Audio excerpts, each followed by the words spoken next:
오늘 하나님 말씀은 빌립보서 2장 12절부터 16절까지의 말씀을 같이 한번 보겠습니다.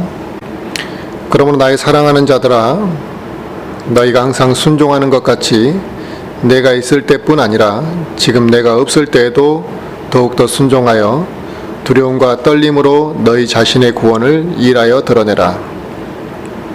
너희 안에서 일하사 자기가 참으로 기뻐하시는 것을 원하게도 하시고 행하게도 하시는 분은 하나님이시니라. 모든 일을 불평이나 시비가 없이 할지니 이것은 너희가 흠이 없고 무해한 자, 곧 구부러지고 삐뚤어진 민족 가운데서 책망받을 것이 없는 하나님의 아들들이 되게 하려 함이라. 그런 민족 가운데서 너희가 세상에서 빛들로 빛나며 생명의 말씀을 제시하나니 이로써 나는 내가 헛되이 다름질하지 아니하고 헛되이 수고하지 아니한 것에 대해 그리스도의 날에 기뻐하리라. 아멘. 오늘 하나님 말씀의 주제는 구원을 드러내는 삶이라는 주제로 말씀을 전하려고 합니다. 오늘 본문 12절을 보니까 더욱더 순종하여 두려움과 떨림으로 너희 자신의 구원을 일하여 드러내라, 이렇게 말하고 있습니다. 구원을 일하여 드러내라는 이 표현이 개역성경에서는 구원을 이루라라는 표현으로 이렇게 이제 변개가 되어 있습니다.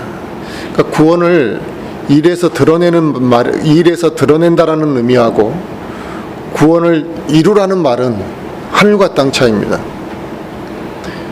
구원을 일하여 드러내라는 것은 우리가 구원을 나타내 보인다는 의미인 것이고, 구원을 이루라는 말은 구원을 받기 위해서 계속 노력하라는 의미가 되어버리니까 이게 의미가 매우 달라집니다. 그래서 많은 이단들, 이 분별이 없는 사람들 가운데는 이 개역성경의 구원을 이루라는 이 말을 가지고 구원을 믿음으로만 어떻게 받을 수 있느냐, 빌립보서 2장에 구원을 이루라 그러지 않았느냐, 아직 이루어지지 않았으니까 구원을 이루라고 한 거 아니냐, 이렇게 믿고 가르치는 사람들이 있습니다. 그렇게 가르치는 사람들은 믿음과 행위가 있어야지만 구원받는다라고 이렇게 믿게 되는 거죠. 그래서 행위가 없으면 행위가 합당하지 않으면 구원을 받을 수 없다라고 그들은 생각하게 됩니다. 하지만 오늘 본문 말씀은 우리가 구원을 받기 위해서는 반드시 믿음만이 아니라 행위가 필요하다, 이렇게 말씀하시는 것이 아니라, 구원을 받은 그리스도인이라고 한다면, 너가 예수님을 믿고 구원을 받았다고 한다면 너의 삶 가운데서 그 구원받은 자로서의 합당한 삶을 나타내 보여봐라, 그런 의미입니다. 그래서 그런 삶을 나타내고 더욱더 이 성숙되어져 가는 완전한 삶을 살아가라는 그런 의미가 이 말씀의 진정한 의미인 겁니다. 그런데 의외로 많은 사람들이 이 구절들을 들고 나와서 구원을 받기 위해서는 죽을 때까지 두렵고 떨림으로, 내가 구원을 잃어버리면 어떡하지? 구원을 못 받으면 어떡하지? 이런 두렵고 떨림으로 노력해서 끝까지 구원을 이루어 가야 된다, 이렇게 이제 잘못되게 가르쳐버리는 그런 사람들을 봅니다. 또 그렇게 믿는 사람들이 있습니다. 그런데 그런 사람들이 교회를 열심히 다닙니다. 그러니까 교회를 열심히 나가고 또 부지런히 교회 생활을 하는 것, 그것으로 위안을 삼고 있는 거죠. 내가 이렇게 열심히 봉사했고 또 이렇게 하나님 앞에 물질을 드렸고 교회를 위해서 희생했는데 그래도 나는 구원받지 않겠느냐, 이렇게 생각하게 됩니다. 그러면서도 뭐냐면, 지금 당장 죽으면 하늘나라 갈 자신이 있습니까? 그러면 또 자신은 없다는 거예요. 어떻게 구원을 받는지 갈피를 잡지 못하고 살아가는 성도들, 그런 사람들이 당연히 어떻게 되겠습니까? 갈피가 없으니까 이리저리 헤매고 방황하겠죠. 이리저리 헤매고 방황하니까 영적으로 성장이 이루어질 수가 없는 것입니다. 구원을 믿음으로 받는다고 증거를 해도 나는 행위로 구원받아야 됩니다, 이렇게 말하는 사람들을 봅니다. 어떻게 믿음으로만 구원받을 수 있습니까? 그렇게 쉽게 어떻게 구원받는다는 겁니까? 그렇게 쉽게 구원받을 것 같으면 왜 누가 구원을 못 받습니까? 라고 말한대. 근데 실제는 뭐예요? 그렇게 쉽게 구원받을 수 있는 길을 가르쳐 줬는데도 엉뚱한 다른 것을 제시한다는 거죠. 이런 사람들을 만나면 개인적으로 정말 답답합니다. 이걸 어떻게 그들을 깨우쳐 주기가 쉽지가 않습니다. 안타까운 마음이 이루 말할 수 없는데, 우리가 바른 말씀을 들었고 또 바른 말씀 안에 바른 교리가 정립되어진다는 것이 얼마나 중요한 것인지 이 한 구절을 통해서도 우리가 알 수 있습니다. 오늘 본문 말씀은 지금 좀 전에도 말씀드린 대로 구원을 잃어버린다, 잃어버릴 수 있으니까 열심히 잘 살아라, 이런 경고의 메시지가 아니라 사도 바울이 이미 구원을 받은 이 빌립보 교회에게 권면의 말씀을 하는 겁니다. 그러니까 이미 구원받은 사람에게 권면을 하는 거예요. 그 말은 뭐겠어요? 너희가 구원을 받았다면 그 구원을 받은 것을 깊이 생각해보고 그 구원의 은혜를 잊지 말고 감사한 마음으로 살아라는 겁니다. 그렇다면 구원받은 자로서의 영적 수준과 믿음의 분량을 계속 이렇게 키워나가야 되지 않겠냐. 그 구원받은 게 그렇게 감사하고 그 은혜가 그렇게 크다면, 그런 권면의 말입니다. 어린아이가 이렇게 초등학교에 입학을 하잖아요. 그래서 초등학교 1학년이 되면 그 아이가 이제 사실 이 세상의 사회생활에 이제 첫 발을 내딛는 거죠.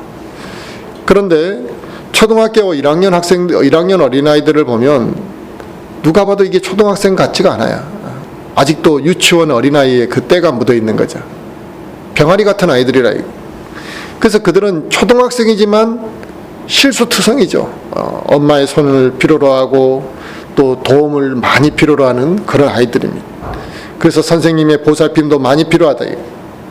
근데 그런 아이들이 이제 2학년이 되고 또 3학년이 되고 나중에는 이 중학생, 고등학생이 되면 그들에게 언제 그런 초등학생 티를 볼 수 있냐 이거예요. 우리도 다 초등학교를 거쳐왔습니다만 여기 있는 중고등학생 학생들한테 초등학생 티를 볼래야 볼 수가 없어요. 결국 그건 이제 학생으로서의 모습을 갖췄다라는 거죠. 그래서 누가 봐도 쟤는 학생이구나, 중학생이구나, 고등학생이구나 이렇게 말하는 것이지, 이미 그 시기를 지나온 학생한테 아직도 학생의 그 티를 발견하려고 하지도 사람도 없고 그걸 보여줄 수도 없습니다. 이처럼 초등학교 1학년 학생이 자라서 중학생이 되고 고등학생으로 이렇게 모습을 변화에 갖춰가는 것처럼 우리 그리스도인들도 반드시 구원받은 그 순간으로 끝나버리는 것이 아니라 구원을 받았다면 영적인 성장이 반드시 이루어져야 되는 거예요. 그래서 그 사람이 처음 구원받았던 그 상황의 기쁨은 가져야 되겠지만 아직도 성장하지 못한 그 어린 영적 수준을 그 사람에게서 발견되어지면 안 된다. 아직도 이제 구원받은 사람처럼 막 그런 티가 나면 안 된다는 거예요. 그래서 영적 성장이 있어야 되고 누가 보아도 저 사람은 그리스도인이구나, 저 사람 교회 다닌 사람이구나, 예수 그리스도를 믿고 신앙생활하는 사람이구나, 이런 모습을 보여야지 처음 구원받은 사람들 보고 그런 향기가 나타날 수는 없다. 그러므로 영적 성장이 멈춰버린 그리스도인들이 있습니다. 1년 전이나 지금이나 다를 거 없고 3년 전이나 지금이나 영적으로 전혀 성장하지 못하는 그리스도인들이 있습니다. 이것은 바로 그게 증명하는 게 뭘 증명하냐면 지금 그 사람이 신앙생활을 정상적으로 하지 못하고 있다는 것을 증명해 보이는 겁니다. 이게 당연한 게 아니에요. 고등학생이 됐는데도 초등학생 티를 계속 내고 있다면 우리는 그 학생을 인격이 성숙하지 못했거나 무엇인가 정신적으로 모든 환경이 비정상적이라고 우리는 딱 대반에 느끼는 거죠.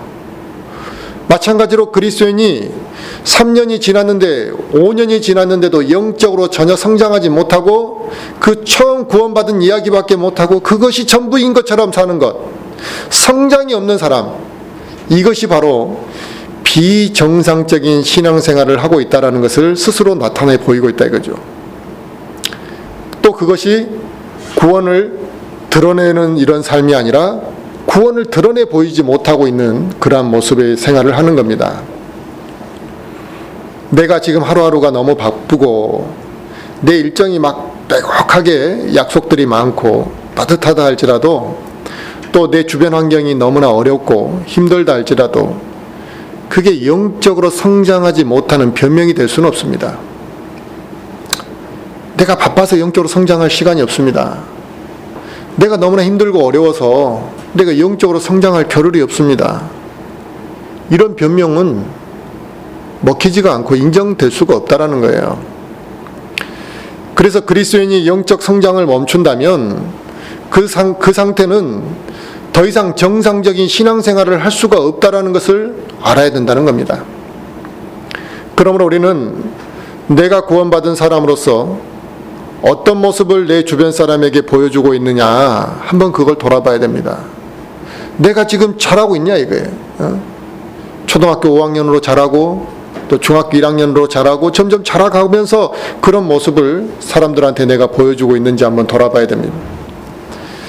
그걸 돌아볼 수 있는 것 중에 하나가 뭐냐면 내 입으로 사람들에게 나는 예수 그리스도 믿는 사람이라고 이런 말을 할 자신 없는 사람도 있습니다. 자기가 구원받은 게 감사하다고 이야기하고 구원받은 게 은혜라고 이야기하면서 사람들 앞에 나 예수 믿어, 나 예수 그리스도를 믿고 구원받은 사람이야, 이렇게 담대하게 또 담담하게 그걸 엄청 힘들어하는 사람들이 있어요. 또 내가 어떤 사람에게 나 교회 다닌다고, 나 구원받은 사람이라고 이렇게 말했더니 주변에 어느 누구도 내 자신이 너가 구원받았어? 너가 뭐 예수님을 믿는 사람이야? 이렇게 말한다면 내가 그런 말을 하기 전에 어느 누구도 저 사람이 예수님을 믿는 사람이라는 걸 느끼지 못한다면 왜 그럴까요? 내가 말을 해도, 심지어 내가 말을 해도 믿지 못하는 사람도 있다. 너가 교회를 다 다니냐고. 아니면 내가 교회 다닌다고 말했더니 나를 비웃어. 야, 무슨 너가 교회를 다 다녀? 너 같은 사람이. 너가 교회를 다닐 정도면 동네 개가 웃겠다. 이런 표현을 우리가 듣는다면 내 말을 농담으로 받아들이고 내 고백을 비웃는다면 내가 어떤 모습으로 그들에게 보였는가? 내가 어떻게 살아왔길래 그런 결과들이 나타나는 것인가? 이걸 생각해 봐야 되는 거잖아요.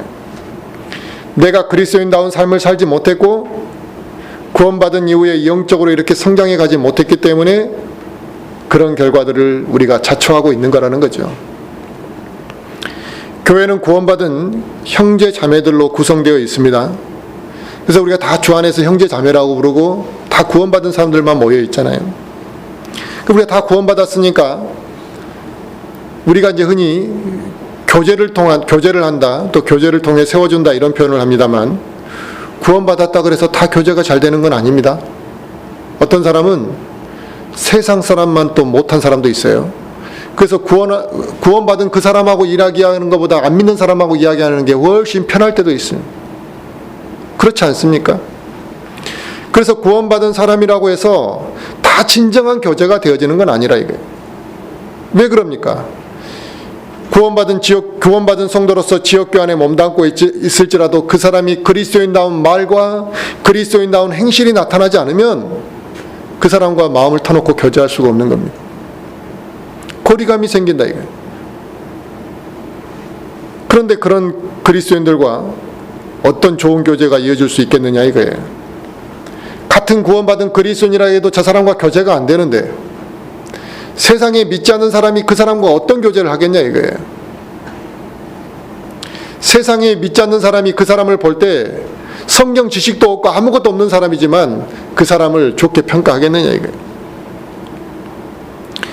우리가 구원을 드러내는 삶이라는 것은 꼭 우리가 세상 사람들에게 보여주기 위해서 노력하는 그런 건 아닙니다. 구원받은 사람이라고 한다면 내가 예수 그리스도를 믿고 난 이후에 그분의 은혜를 깊이 깨달았고 또 구원에 대해서 성경적으로 알아가면 알아갈수록 그 구원이 얼마나 소중한지 그 가치를 알고 나니까 자연스럽게 내 안에서 무엇인가의 성장과 변화가 나타나는 것을 말합니다. 그러니까 억지로 어떤 누군가에게 우리가 막 의식적으로 잘 보이기 위한 모습이 아니라 이거예요. 그런 의미에서 오늘 본문 말씀은 우리에게 우리의 삶 속에서 드러내라는 말씀입니다. 그 드러낸다라는 것이 영어 단어로 work out이에요. 그러니까 이 일에서 나타내 보이라는 거예요. 근데 이 일에서 나타내 보인다라는 것이 한순간 잠깐을 말하는 것이 아니라 완전해지는 그 순간까지 계속 일에서 무엇인가 드러내 보이는 이런 의미, 마지막 그 순간까지 계속 일하면서 드러내 보이는 이런 의미, 이런 의미로 이해를 해 주시면 좋을 것 같습니다. 그러면 우리가 구원을 받았지만 구속의 그날까지, 주님이 부르시는 그날까지 우리가 하나님 말씀 앞에 순종하고 또 우리의 부족한 것들이 채워지고 우리의 잘못된 것들이 다듬어지고 내가 하나님 앞에 구원받은 그 은혜들을 체험하면서 드러내는 삶을 살아가는 것을 말한다 이거죠. 그러면 우리가 영적 생활에 있어서 중도에 쉽게 포기하고 또 내가 뭐 아무렇게나 살아가 버리고 이런 것들은 영적으로 우리가 그냥 대충 살아가는 것은 우리가 이 말씀을 깊이 이해한다면 그렇게 하라 그래도 그렇게 할 수는 사실 없다는 겁니다. 그래서 적당히 만족하고 그냥 내가 구원받았으니까 구원받은 것 하나만으로 그게 신앙의 전부인 것처럼 생각하고 살아가는 사람도 있습니다만 우리는 그렇게 살아갈 수가 없더라는 거예요. 구원받았느냐 안 받았느냐는 엄청 강조하면서 영적 생활은 엉망인 사람들이 있어요. 구원을 받았느냐 안 받았느냐는 막 아주 그냥 막 침에 입에 거품을 물듯이 이야기한다. 그러면 영적 생활에 대해서도 그와 같은 아주 열정을 가져야 되는데 구원 받았냐 안 받았느냐만 갖고 이야기하는. 그리고 영적 생활에 대해서는 아주 엉망이라는 거죠. 심지어는 구원받은 사람은 지옥에 가지 않는다라는 걸 믿고 다시 더러운 죄의 일상으로 돌아가 버리는, 그리고 죄 의식 없이 막 살아가는 이런 사람들이 있는데 이런 사람들은 아주 이기적인 사람이고 아주 교활한 사람들이고 하나님 앞에 어리석은 사람들입니다. 하지만 영적 상태가 마치 이 죽어있는 것처럼 변화가 없고 자기의 영적 생활이 영적 성장이 멈춰가지고 그냥 그런 변화가 없는 그런 삶을 살고 있음에도 불구하고 적당히 그냥 그걸 덮고 넘어가 버린 사람들이 있거든요. 그러니까 내가 하나님의 말씀을 1년 동안 열심히 들었고 그 말씀으로 내가 분명히 은혜를 받았다면 내 자체에서 하나하나 무엇인가 이렇게 재해지고 다듬어지고 변화되는 것들이 있어야 되는데 그 변화가 없었어요. 그러면 올 1년 동안 변화가 없었다면 그러면 뭐 그럴 수도 있다고 쳐요. 내가 뭐 시험에 들었든 내가 아직 연약했든 상황이 그랬든 그렇다 치자. 내년에도 하나님의 말씀을 또 들을 거라는 거예요. 또 기도도 하지 않겠어요? 그러면 그러한 시간들을 우리가 했는데 아무런 영적 성장이 없다. 그런 걸 하면서도 말씀을 듣고 기도했는데도 그러면서 불구하고 그냥 적당히 덮고 그냥 살아간다. 그러면서 뭘로 만족하냐면 내가 교회 그래도 안 빠지고 나가고 있다. 이걸로 만족한다는 거예요. 그런 사람들에게 오늘 본문 말씀은 더욱더 순종하라 이거예요. 두려움과 떨림으로 너희 자신의 구원을 일하여 드러내라. 그 말씀을 하시고 있는 겁니다. 그런데 우리 그리스도인이 하나님을 두려워하지 않는다 이거예요. 또 하나님의 뜻에 순종하지도 않는다 이거예요. 근데 그 사람에게 어떤 영적 성장이 있을 수가 있겠습니까? 두려워하지 아니하고도 하나님의 뜻에 순종하지도 않는다면 그 사람은 영적으로 성장할 수가 없는 것이고 영적인 성장이 없는 것은 죽어 있는 겁니다. 이건 시체와 같은 겁니다. 초등학교 1학년 아이가 예뻐 보이지만 그 예뻐 보이는 아이가 계속 1년, 2년, 3년, 4년 계속 그 모습 그대로 있다면 부모가 이게 예쁠 일이냐고요. 나중에는 이게 괴로울 일이고 이게 슬플 일이고 마음의 병이에요. 그렇죠?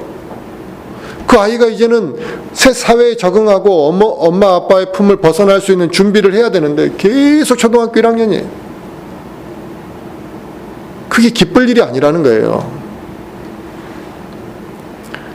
그런데 우리 그리스도인들이 하나님을 두려워하지 않고 하나님의 뜻에 순종하지 않으면 영적 성장이 있을 수가 없습니다. 사실 우리 육체가 너무나 약하고 보잘것없는 육체거든요. 그런데 거기에 비해서 세상의 유혹과 세상의 시련은 너무나 강하다는 거예요. 그러니 어떻게 되겠습니까? 우리의 이 육체만을 가지고 세상의 유혹과 시련을 이겨낼 수가 없다 이거예요, 사실은요. 그래서 계속 연약한 상태에 머물러 있게 되면 우리가 알지 못하는 사이에 유혹에 넘어가고 우리가 무엇인가 인지하면서도 죄를 짓고 살아갈 수밖에 없고 그렇게 우리는 쓰러질 수밖에 없는 상태인데 우리가 이런 죄의 유혹에 넘어가지 않고 영적 생활을 지속해 가면서 조금 더 성장해 가기 위해서는 무엇이 필요하겠습니까? 하나님을 두려워하는 마음과 내가 언젠가는 그리스도의 심판석 앞에 서게 될 텐데 그 심판석에 서게 됐을 때 과연 하나님 앞에 내가 무엇라고 고백할 것이고 또 내가 가지고 있는 상급을 받을 게 없는 상태, 구원은 받았는데 아무것도 하나님 앞에서 인정받을 게 없는 그런 삶은 아닌지 두렵고 떨림 가운데 신앙생활을 하라는 것입니다. 우리 그리스도인들은 반드시 다 그리스도의 심판석 앞에 서게 될 것입니다. 그래서 고린도후서 5장을 보시면 고린도후서 5장 10절에 그렇게 말씀하십니다.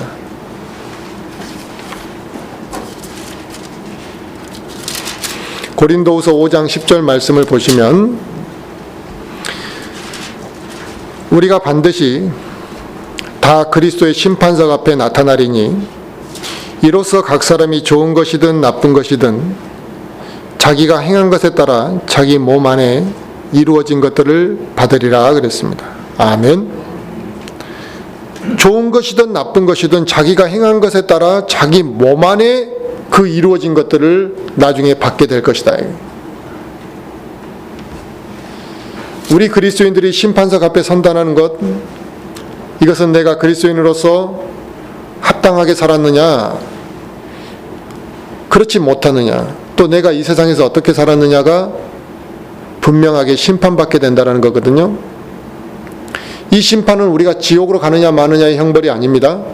내가 살아온 과정을 낱낱이 하나님 앞에서 증명해 보이고 잘한 것과 못한 것이 밝혀지는 그 순간, 그리고 내가 행한 것들 중에 합당한 것들은 하나님께 인정받을 것이고 그렇지 못한 것들은 책망과 수치를 당하게 될 것이다.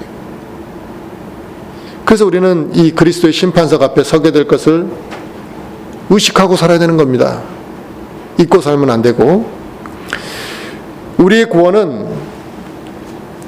예수 그리스도께서 우리의 죄 문제를 해결하시기 위해 십자가에 죽으심으로써 해결이 됐잖아요. 그 십자가의 사건은 하나님의 완전한 사랑을 보여주시는 사건이었습니다. 그 은혜가 얼마나 컸는지는 우리는 알고 있습니다. 내가 아무것도 한 게 없지만 오직 믿음과 은혜로만 우리는 구원을 받았기 때문에 그렇습니다.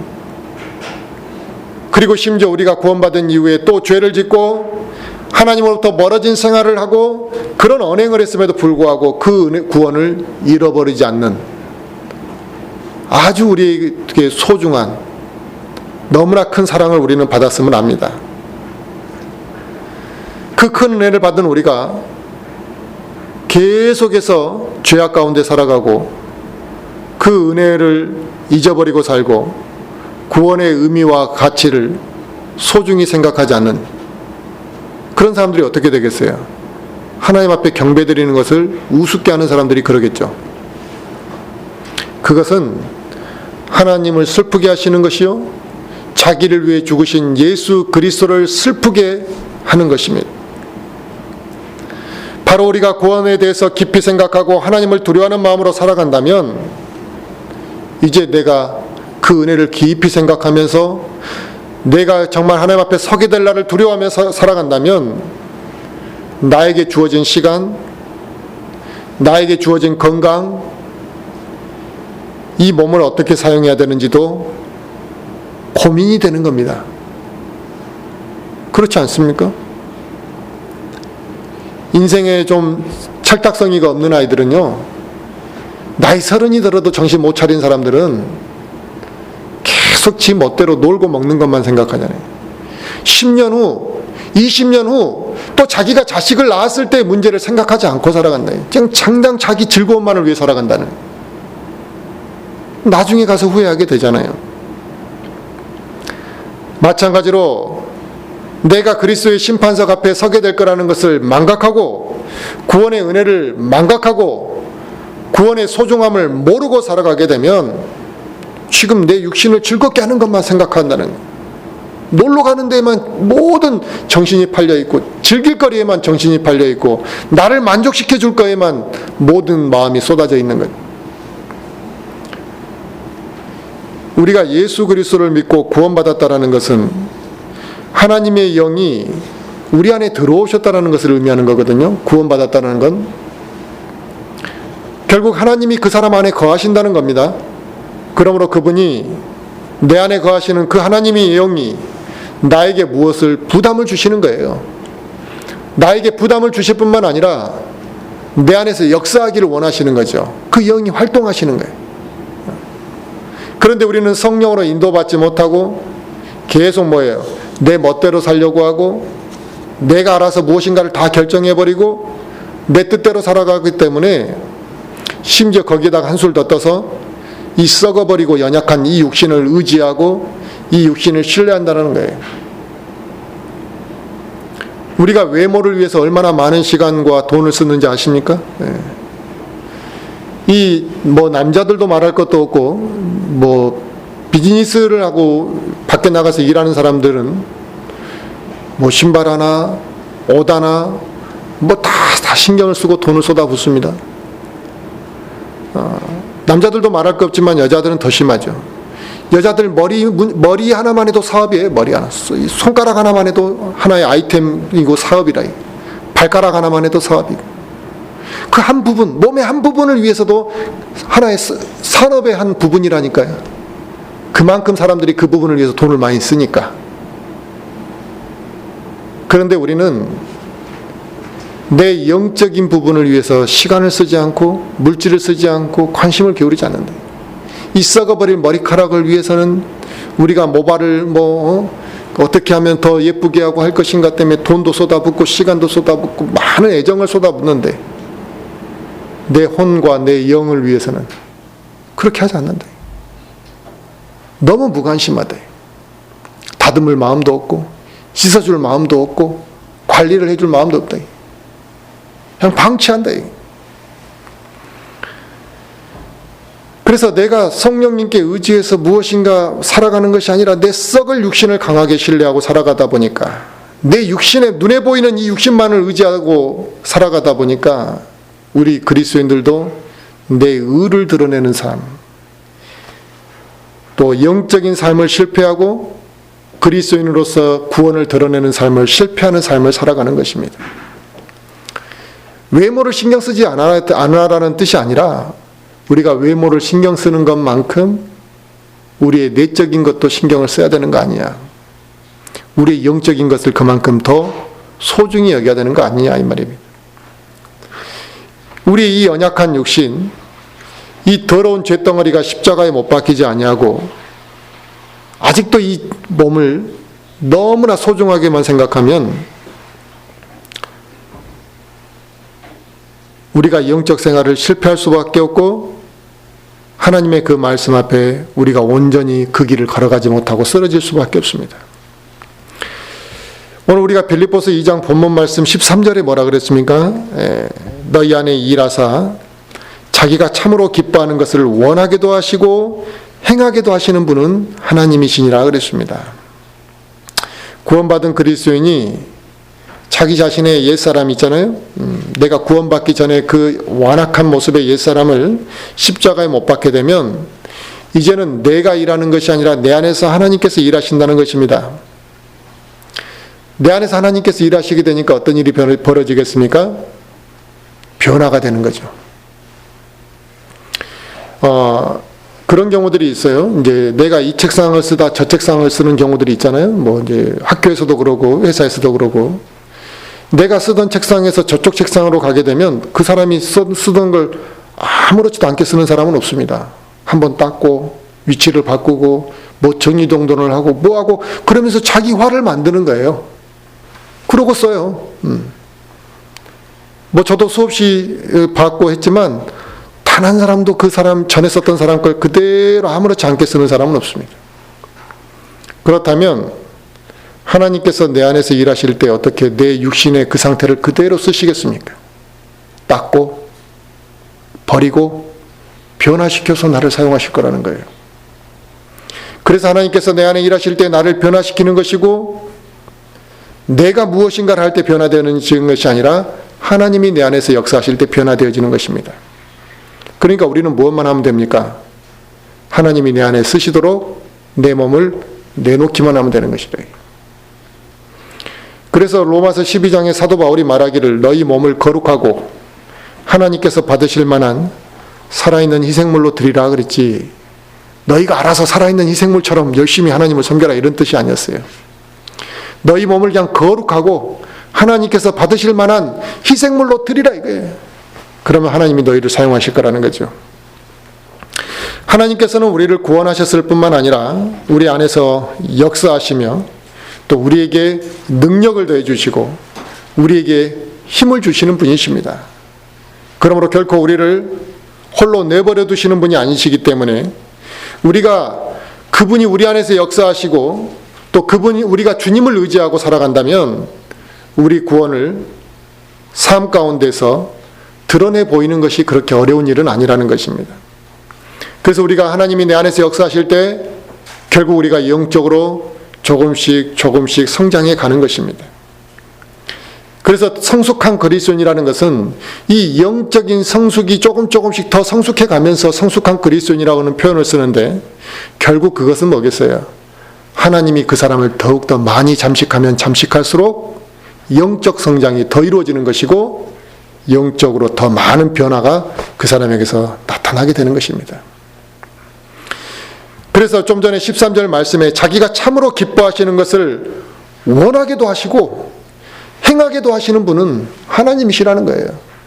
그러니까 내 걸 드러내놓고 내가 구원을 드러내기를 원하는데 하나님이 정말 기뻐하시는 것을 나를 통해서 사용하시기를 원합니다라고 한다면 왜 하나님이 그 사람을 들어 사용하지 않으시겠습니까? 그리고 왜 그 사람의 삶에 구원이 드러나는 삶이 나타나지 않겠습니까? 우리가 간혹 애매한 표현을 듣는 경우들이 있어요. 어떤 구원받은 사람이 나한테 저 형제는 구원을 받았는지 안 받았는지 좀 애매해. 이런 표현을 듣는 사람들이 교회 안에 의외로 많이 있습니다. 이건 좀 사실 그렇게 판단을 하는 것도 좋지가 않지만 그런 판단을 받고 있는 형제도 심각하게 생각해 봐야 됩니다. 자기가 삶을 지금 무엇인가 비정상적으로 살고 있기 때문에 그 사람을 꼭 미워하려고 해서 그렇게 판단하는 건 아닐 거 아니에요. 무엇인가 그 사람의 꼬투리를 잡기 위해서가 아니라 그냥 내가 봐도 저 사람은 구원받은 사람으로서의 무엇인가 좀 부족한 모습들이 드러나니까 저 사람 구원받은 게 맞을까? 이렇게 의심할 수밖에 없는 이러한 말들이 나오게 되는 거죠. 주님께서 우리를 위해 죽으신 그 죽으심이 단순히 그냥 한번 죽으신 사건, 어떤 존재가 죽으신 사건이 아니라 너무나 소중하고 너무나 값진 것이고 전 인류의 이 세상에 창조하신 하나님께서 그와 같은 은혜를 베푸신 적이 유일하게 한 번 있었는데 예수 그리스도의 죽으심이라. 우리가 받은 구원은 이 세상의 그 무엇과도 바꿀 수가 없고 이게 얼마나 소중한 것인지를 우리가 알고 있어야 됩니다. 그렇다면 우리가 매일매일 삶 가운데서 주님이 나를 구원해 주신 그 은혜를 우리가 어찌 생각하지 않고 살 수 있겠습니까? 우리 인생의 터닝 포인트라는 것을 말을 합니다. 근데 뭐 잠시 바람 쐬고 오는 이런 개념이 아니라 그 사건이 아니었으면 내가 지금 이 상황이 없었다든지, 그러니까 죽었을 거라든지, 아니면 내가 이렇게 뭐 성공을 못했을 거라든지, 내가 이런 좋은 위치에 오지 못했을 거라는 이런 인생의 터닝 포인트 같은 게 있어요. 그걸 어떻게 지울 수 있냐고, 그 사람 기억 속에서. 그리고 그게 어떻게 생각이 안 나겠습니까? 그냥 누가 뭐 말을 꺼내서 생각나는 게 아니라 그냥 비슷한 생각만, 상황만 봐도 그 생각이 나고, 또 평소에 내가 살면서 무엇인가 감사할 조건이 생기면 그 생각이 나고, 뭐 먹다가도 생각나고, 내 삶이 좀 이렇게 살고 있는 것이 좀 편안하다 싶으면 그 생각이 나고, 뭐 항상 머릿속에 떠오르는 거라는 거예요. 마찬가지로 내가 구원받은 이 구원의 의미와 가치를 얼마나 소중한 것인지를 안다고 한다면 우리는 매일매일 삶 가운데서 주님께서 나를 구원해 주신 그 은혜를 우리가 어떻게 잊고 살 수 있냐 이거예요. 하루 이틀도 아니고 한 달, 두 달 뭐 잊고 살 수 있냐. 이건 불가능한 거죠. 그런데 일부 그리스도인들 가운데 이 구원에 대한 가치와 소중함을 망각하고 살아가는 데 문제가 있는 겁니다. 이 구원의 가치와 구원의 은혜를 소홀히 생각하고 살아가기 때문에 그렇게 살아가는 사람에게 어떻게 영적인 성장이 있을 수 있겠습니까?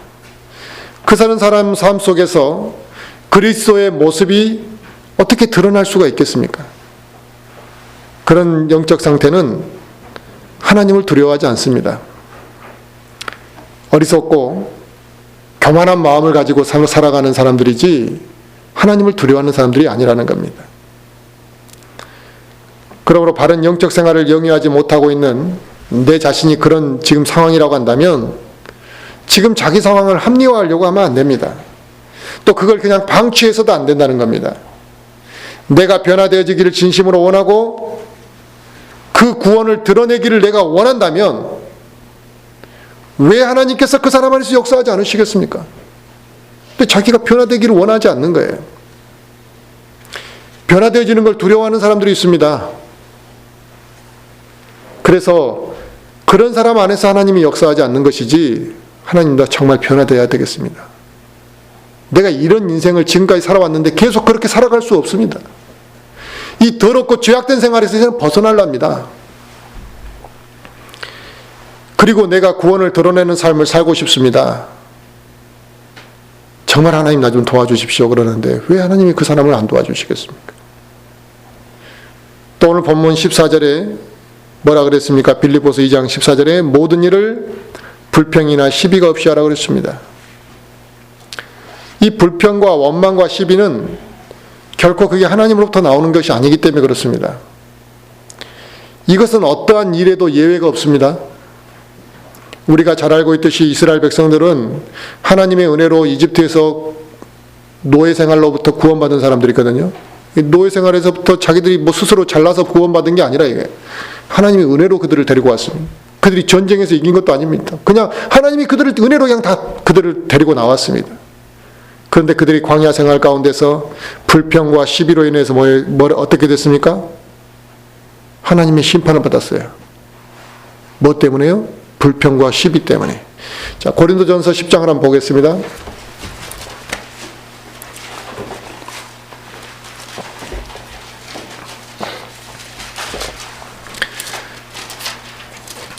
고린도전서 10장 10절 말씀 보겠습니다.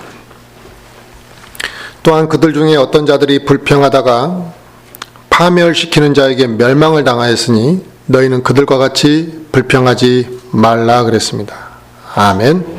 이 구약의 불순종한 사례를 들면서 그들 중에 어떤 자들이 불평하다가 파멸시키는 자들에게 멸망을 당했다. 그러니까 너희들은 그들과 같이 불평하지 말라 그랬습니다.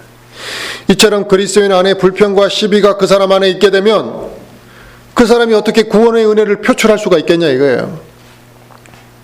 삶 속에 감사가 없습니다. 내가 저 사람보다 좀 소득이 적고 무엇인가 좀 환경이 안 좋으면 나는 하나님부터 은혜 받은 게 없는 것 같고 나는 무엇인가 부족한 것 같고 하나님이 내 인생은 안 도와주신 것 같고 이런 불평과 시비를 갖는 자에게 어떻게 그 사람이 하나님의 은혜를 드러낼 수 있겠냐 이거예요. 구원의 은혜를 그 사람이 밖으로 표출할 수가 없을 뿐만 아니라 그런 사람들은 교회 안에도 도움이 안 되는 사람들입니다. 하나님께서는 우리가 구원받은 이후에 흠이 없고 책망받을 게 없는 자로서 이 세상에 빛된 모습으로 살아가기를 원하십니다. 이 세상이 악하고 더럽지만 그 안에서 우리 그리스도인들은 순결하고 더럽히지 않는 그런 모습을 유지해 가기를 원한다 이겁니다.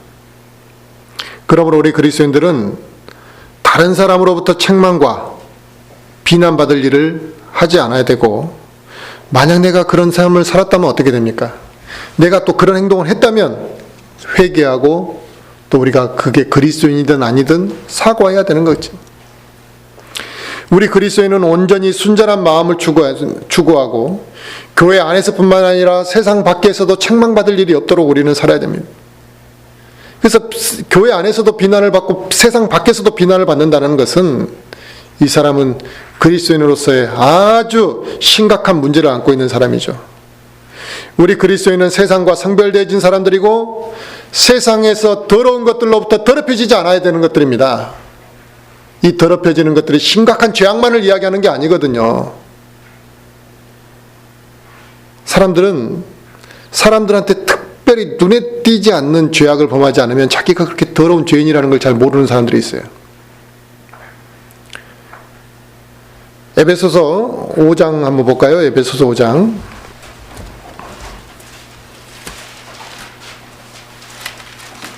에베소서 5장 8절을 한번 보시면, 너희가 한때는 어둠이었으나 이제는 주 안에서 빛이니 빛의 자녀들로 걸어라 그랬습니다. 아멘. 우리가 과거에는 하나님을 알기 전에, 예수 그리스도를 믿고 구원받기 전에는 어둠의 자식들이었거든요. 이제는 빛의 자녀들이니까 빛의 자녀들로서 걸어라. 그러면 삶이 어떻게 구원받기 전과 구원받기는 후가 똑같을 수 있겠냐 이거죠. 자, 그 다음에 데살로니가전서 5장도 한번 볼까요?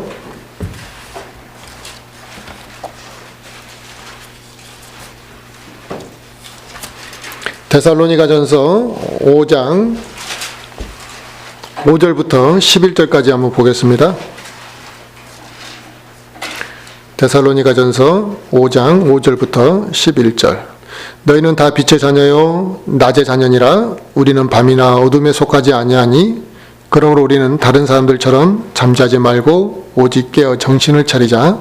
잠자는 자들은 밤에 자고 술 취한 자들은 밤에 취하느니라. 그러나 낮에 속한 우리는 정신을 차려 믿음과 사랑의 흉갑을 입고 구원의 소망을 투구로 쓰자. 하나님께서는 우리를 진노에 이르도록 정하지 아니하시고 우리 주 예수 그리스도로 말미암아 구원을 얻도록 정하셨느니라. 그분께서 우리를 위해 죽으셨으니 이것은 우리가 깨어 있든지 자고 있든지 자신과 함께 살게 하려 함이라. 그러므로 너희가 지금 하고 있는 것 같이 너희끼리 함께 위로하고 서로를 세우라. 아멘. 이제 우리 삶의 패턴이 달라지는 거거든요. 구원받고 나면. 그래서 하나님께서는 우리 그리스도인 또 하나님의 자녀가 된 사람들이 첫째는 이 세상과 구별되어지는 삶을 살기를 원하는 거예요. 그 세상에 믿지 않는 사람들과 섞여 있지만 무언가 구별되어지는 거예요. 그래서 저 사람들을 보면 왠지 다르다. 왠지 다르다. 이 좋은 평판을 들어야 되는 것이고, 순전한 마음을 가지고 내가 받은 그 구원을 드러내는 삶을 살기를 하나님께서는 원하신다. 이게 빛의 자녀들이 걸어가야 될 길이라는 거죠. 그리고 세상도 우리가 구원을 드러내는 삶을 나타내 보일 때 우리를 보고 아, 저 사람은 그리스도인이구나 이걸 알게 되는 거라. 그러한 삶 가운데서 우리가 증거하는 말씀이 어떻게 되겠어요? 효력 있게 증거되어지는 것이다. 그래서 하나님께서 그런 삶을 합당히 여기시는 겁니다. 우리가 구원을 받았다라는 그 강력한 증거 중에 하나는 내가 소유한 그 복음, 내가 믿었던 그 복음, 그것을 드러내 보이고 증거하는 것입니다. 그러니까 우리가 구원을 드러내 보이라는 것은 삶 속에서뿐만 아니라 단순히 어떠한 바른 행위를 말하는 것뿐만 아니라 내가 그것을 들은 것, 가진 것을 나타내 보이는 거잖아요. 그 중에 하나가 뭐예요? 내가 소유한 그 복음, 내가 받아들였던 그 복음을 다시 한번 증거해 보이는 것, 나타내 보이는 거예요. 내가 이런 걸 믿었다. 내가 믿은 예수님이 이거다. 그분을 내가 믿었더니 이렇게 내가 구원받았다라는 이야기를 하게 되더라. 우리는 잘 알고 있습니다. 우물가에서 주님을 만났던 사마리아 여인의 이야기를. 우물가에서 주님을 만났던 사마리아 여인이 그 예수님을 만나고 난 이후에 그는 예수님이 시키지도 않았는데 물동이를 다 버려두고 자기가 살고 있던 도시로 뛰쳐갔습니다. 그래서 그 도시 사람들에게 증거했거든요. 이처럼 우리가 내가 알게 되었고 내가 믿게 된 그 예수 그리스도를 다른 사람에게 증거하고자 하는 간절한 마음, 그 열망을 갖는 것은 그 사람이 구원을 드러내는 모습의 한 부분이라고 저는 생각합니다. 그러므로 우리는 이 복음을 부끄럽게 여기는 사람들이 있습니다. 자기는 구원받았다는데 그 구원받은 것을 사람들 앞에서 말하는 걸 창피해하는 사람들이 있습니다. 심지어 이 교회 안에 구원받은 사람들끼리 모여있는 교회 안에도 당신이 구원받은 것 좀 이야기해보라 그러면 말을 못해가지고 막 얼버무리는 사람들이 있잖아요. 그런데 그 사람이 밖에 믿지 않는 사람들한테 가서 자기는 이렇게 구원받았다라고 말하겠어요? 무슨 사람, 그 사람이 자신감으로 말하겠냐. 그래서 그런 걸 보면 그 사람이 지금 구원을 드러내는 삶을 살 자세가 돼 있는지 안 돼 있는지를 정확히 할 수 있다 이거죠. 우리는 복음을 부끄럽게 여기거나 이 복음을 증거하는 것을 자신이 없어 하면 안 됩니다. 내가 많은 지식을 가지고 있어야지만 복음을 증거할 수 있는 것, 이런 게 아니거든요. 내가 아는 것을, 내가 아는 것만큼 내가 믿었던 그 사실을 다른 사람들에게 담대하고 기쁘게 증거하는 것이 복음인 것이지, 내가 성경 지식을 많이 알아야지만 복음을 증거할 수 있다라고 생각하면 안 됩니다. 간혹 내가 아는 것이 없어서 복음을 증거하지 못한다라는 이런 핑계를 대는 사람들을 많이 만납니다. 오늘 복음 전하러 갈까요? 그러면 저 사실 복음 증거할 마음이 없습니다. 전 부끄러워서 못하겠습니다. 이렇게 말하는 사람은 한 명도 없습니다. 뭐라고 이야기하냐면 저는 아는 게 없어가지고요. 그럼 아는 게 많으면 복음 전하러 갔을까요? 그 사람이? 저는 그렇지 않을 거라고 생각합니다.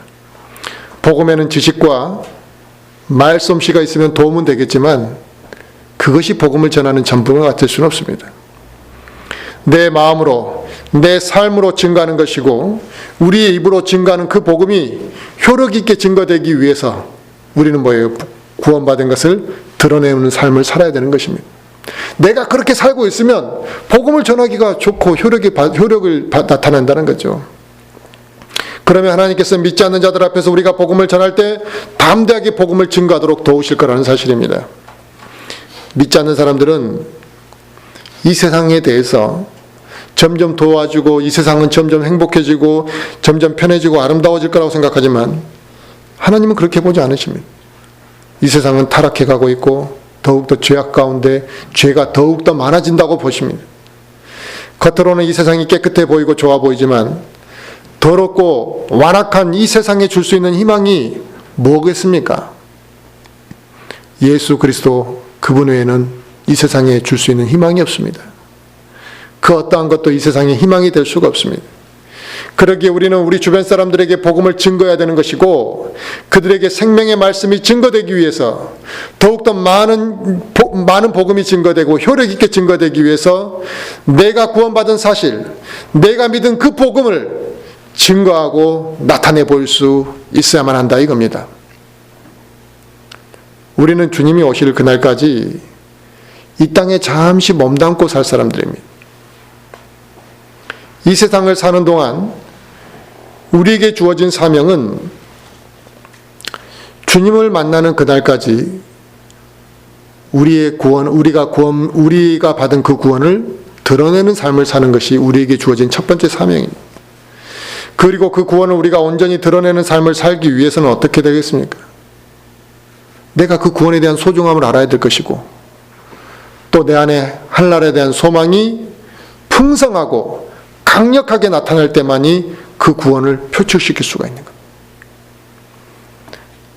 우리가 어디 해외여행 갔다 오면 자랑하잖아요. 요즘에는 뭐 SNS나 카톡이나 여러 가지 그런 것들이 있으니까 그걸 통해서 뭐예요? 그게 표출하는 거잖아요. 내가 이런 사람이라. 나 이런 거 먹었고 나 이런 데 갔다 왔고. 그 누가 시켜서 합니까?